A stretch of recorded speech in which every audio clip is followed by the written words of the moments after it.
Here's the deal, right? With the new Harry Potter and whatnot. Context here is that Harry Potter, the books are one of the first thicker books that I ever read as a child, and one of the most like favorite things to watch as a child, as it is for any kid. The fact that there is a new series coming on HBO or Max or HBO Max, I don't know. Seeing how that is coming out, I see a lot of conversation about a couple different things. Firstly, the cast, and the second, it's the casting, especially for a particular character, right? Man, it's so disheartening.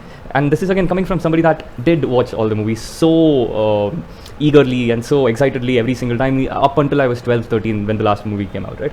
And I still watched it even after that as well. And I have read the books, couple of them, 2, 3, 5 probably.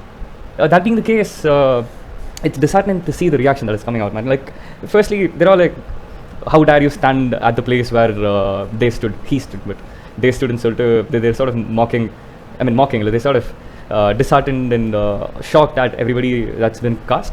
They're like, it is weird to see a Harry Potter themed something with newer faces where we saw something just a little while ago, and people are like, hey, it's only been 20 years, why remake it, right? I get that, we could still watch the old movies and it's still great for us. But for kids that are growing up in this age, that for them to follow with something that is evolving as it happens, right, is something special. Because here's the deal, right? Sure, it's amazing, the old ones. It's so beautifully made and it's such a great memory for us. But that is exactly what it is, right? It is just a memory. It is just perception that sort of our image of Harry or our image of how the Leviosa scene sort of works out, or how Snape is portrayed. It's because we've seen that version and we had no context beforehand. But because everybody would rather form their own images when they're reading the books and not having watched the movie, it's going to be different in everybody's heads. And the current casting, especially for Snape being a person of color, a black person, it's stirring up so many hateful remarks, right? And with this year, it was funny. Like, for the first couple of comments, it was sort of funny to see where they were going with it. But you could just see the undertones becoming tones, right? The joke is, he's black. It's just hateful at a point. It's not even funny because these guys wanting attention, thinking they're being creative and new. They're just making the same joke again and again, and it's just repetitive and it's not funny anymore. It's just that, hey, if I say this because this is the feeling I have, because, hey, that is white person, this is black person, here's the comment, right? It's not funny anymore, just like by the rules of comedy, let's say. And like, what's with the hate? Come on, see, we are not able to, okay, forget color, we're just seeing somebody else portray the role. And we think, hey, you can never be Alan Rickman.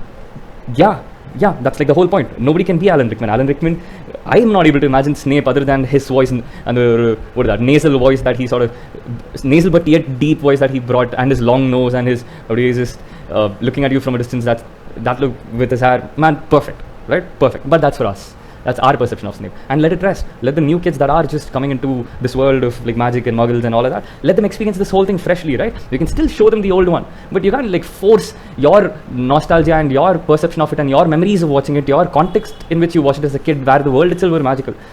That you can't feed to a kid that's just wanting to experience something in the world where we're having like this brain rot just fucking thrust into children's faces, and Paw Patrol and Peppa Pig and all of that. While that is that, how wonderful if what we experienced as in our childhood, what if kids these days are also able to have something of their own for themselves, right? Why do you have to thrust your own memories down a child trying to make it their memories, right? It's fine. See, whether or not it's accurate, it has some hopes. I am seeing a lot of small signs, small scenes, small nuances that I'm seeing here, because obviously this is a series and that's a movie. So obviously they're going to have a lot of time to explore a lot of things, and we should also be excited because it's somebody new. Obviously it's going to be weird for us to adjust and stop replacing their faces with the original cast's faces. That's going to take some time, but it's not going to have to spew into hate to say, hey, there's no reason for this to make. Yeah, there is no kind of a reason to make this. It's also a money-making opportunity. Obviously, it's a cash grab in a way, but it's fine. It's getting made. Kids are being cast and it's been produced, and other kids are gonna watch it. Let them watch it. If a good show comes out and everybody enjoys it, isn't it a win for everybody? And more such nice, good show, won't they come? Because we're in such a state where we are at the same time getting Smashing Machine, but also we're getting a Moana live action remake. We're in such a world where it's just so frustrating to see something like this happen. We're seeing something that's been picked up and with love being crafted into a nice series that all of us could potentially enjoy. All I'm saying is just have an open mind, and you don't have to hate. Hate is an easy emotion, but it's also a very consuming emotion. So let's just